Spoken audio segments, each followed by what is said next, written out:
بسم اللہ الرحمن الرحیم۔ السلام علیکم ورحمۃ اللہ وبرکاتہ۔ آپ دیکھ رہے ہیں دین اسلام۔ ویڈیو شروع کرنے سے پہلے ہماری یہ گزارش ہے کہ اگر آپ نے ہمارا چینل ابھی تک سبسکرائب نہیں کیا تو برائے کرم ہمارے چینل کو سبسکرائب کر لیں اور بیل آئیکن کو دبا دیں تاکہ ہر آنے والی ویڈیو کا نوٹیفیکیشن آپ تک پہنچ جائے۔ جزاک اللہ خیرہ۔ آسمان دنیا کی گہما گہمی کسی بڑی خبر کی نوید سنا رہی تھی۔ جوں جوں وقت گزرتا جا رہا تھا، تسبیح و تحلیل میں مصروف فرشتوں کے تجسس اور بے چینی میں اضافہ ہوتا جا رہا تھا۔ نظریں بیت المعمور پر تھیں اور کان اللہ کی پکار کے منتظر۔ بالآخر انتظار کی گھڑیاں ختم ہوئیں اور رب ذوالجلال کا حکم فضا میں بلند ہوا، میں زمین پر اپنا نائب بنانے والا ہوں۔ فرشتے اس فیصلے پر حیران تھے اور متعجب بھی۔ ان کا خیال تھا کہ جنات کی طرح یہ بھی زمین پر لڑائی جھگڑا اور فساد کریں گے، چنانچہ انہوں نے اس فیصلے کی حکمت معلوم کرنے کی غرض سے ڈرتے ڈرتے عرض کیا، اے ہمارے رب، ایسے شخص کو کیوں پیدا کرتا ہے جو زمین میں فساد کرے اور خون بہائے، اور ہم تیری تسبیح، حمد اور پاکیزگی بیان کرنے والے ہیں۔ اللہ تعالیٰ نے فرمایا، جو میں جانتا ہوں تم نہیں جانتے۔ اللہ تعالیٰ نے حضرت جبریل علیہ السلام کو حکم دیا کہ کرۂ ارض سے مٹی لے کر آئے۔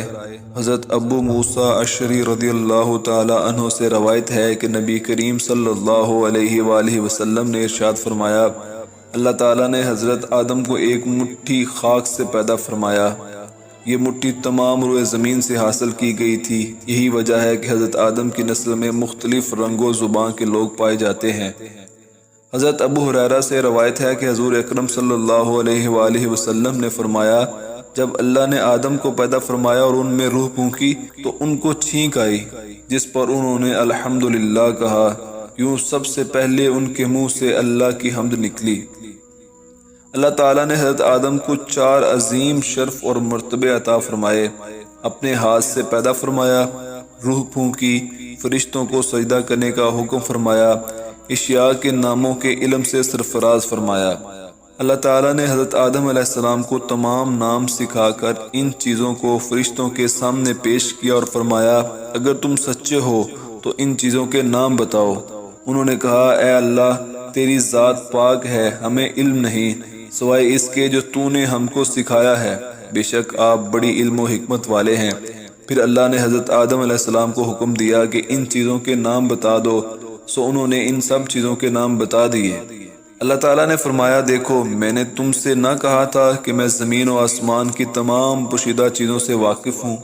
میں ان باتوں کو بھی جانتا ہوں جن کو تم ظاہر کر دیتے ہو اور جن کو تم دل میں رکھتے ہو۔ حق تعالیٰ نے تمام فرشتوں کو حکم دیا کہ آدم کو سجدہ کرو، تو ابلیس کے سوا سب نے سجدہ کیا۔ اس نے انکار کر دیا اور تکبر کیا اور وہ کافروں میں ہو گیا۔ اللہ نے ابلیس سے پوچھا، جب میں نے تجھ کو حکم دیا تھا تو کس چیز نے تجھ کو سجدے سے باز رکھا؟ اس نے کہا، میں اس سے افضل ہوں، تو نے مجھے آگ سے پیدا کیا ہے اور اسے خاک سے۔ اللہ نے فرمایا، تو یہاں سے اتر جا، تجھے حق نہیں کہ تو یہاں رہ کر غرور کرے، بس نکل جا، بے شک تو ذلیلوں میں سے ہے۔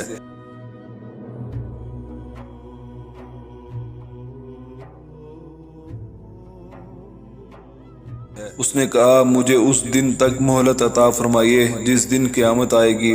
اللہ نے شیطان کو مہلت عطا فرما دی تو اس نے کہا، اب میں تیرے بندوں کو قیامت تک بہکاؤں گا، آگے سے، پیچھے سے، دائیں سے، بائیں سے۔ اللہ نے فرمایا، جو لوگ تیری پیروی کریں گے میں تجھ سمیت ان سب سے جہنم بھر دوں گا۔ ابلیس اور شیطان ایک ہی صفت اور حقیقت کے 2 ایسے نام ہیں جس کا کام اللہ کے بندوں کو ورغلانا، شر پھیلانا، انہیں اللہ سے باغی کر کے برائی کے کاموں کی جانب راغب کرنا ہے۔ یہ انسان کا وہ ازلی دشمن ہے جو قیامت تک اس کا پیچھا نہیں چھوڑے گا۔ حضرت عائشہ صدیقہ رضی اللہ تعالی عنہا سے روایت ہے کہ نبی کریم صلی اللہ علیہ وآلہ وسلم نے فرمایا کہ فرشتے نور سے ہیں، آدم مٹی سے اور ابلیس آگ سے پیدا کیا گیا۔ حضرت عبداللہ بن عمر رضی اللہ تعالی عنہ فرماتے ہیں کہ جنات حضرت آدم سے 2000 سال پہلے سے دنیا میں آباد تھے، جنہوں نے دنیا میں دنگا فساد مچا رکھا تھا۔ چنانچہ اللہ نے فرشتوں کے ایک لشکر کو دنیا میں روانہ کیا، جنہوں نے ان جنات کو مار مار کر سمندری جزیروں اور ویران علاقوں میں بھگا دیا۔ حضرت سعید بن منصور رحمۃ اللہ کا قول ہے کہ اس موقع پر بہت سے جنات قتل کیے گئے اور کچھ گرفتار بھی ہوئے۔ انہی میں ابلیس بھی تھا جو ابھی بچہ تھا، اسے آسمان پر لا کر رکھا گیا، یہ فرشتوں کے ساتھ عبادت میں مصروف ہو گیا اور بہت جد علوم کا ماہر اور عبادت گزار بن گیا، چنانچہ اسے آسمانوں میں معلم الملکوت کے نام سے پکارا جانے لگا۔ حضرت عبداللہ بن مسعود رضی اللہ تعالیٰ عنہ فرماتے ہیں کہ ابلیس آسمانوں میں فرشتوں کا سردار بن گیا تھا۔ حضرت ابن عباس رضی اللہ عنہ نے فرمایا کہ ابلیس کا نام عزازیل تھا۔ سورۃ کہف میں بھی اللہ نے فرمایا کہ ابلیس جنات میں سے تھا۔ تفسیر ابن جوزی میں حضرت عبداللہ بن عباس سے روایت ہے کہ نبی کریم صلی اللہ علیہ وآلہ وسلم نے فرمایا، شیطان آدمی کے جسم میں خون کی طرح سرایت کر جاتا ہے، بندے کا دل اس کا خاص ٹھکانہ ہے۔ تمام شیطانوں کو اتنی قوت حاصل نہیں ہے کہ وہ انسان کو رائے حق سے زبردستی ہٹا دے۔ یہ دوسری بات ہے کہ وہ لوگوں کے دلوں میں وسوسے اور برے خیالات ڈال کر انہیں برائی کی طرف راغب کرتا ہے، اور یہی بندوں کا امتحان ہے۔ اللہ تعالی ہمیں شیطان کے شر سے محفوظ رکھے، آمین۔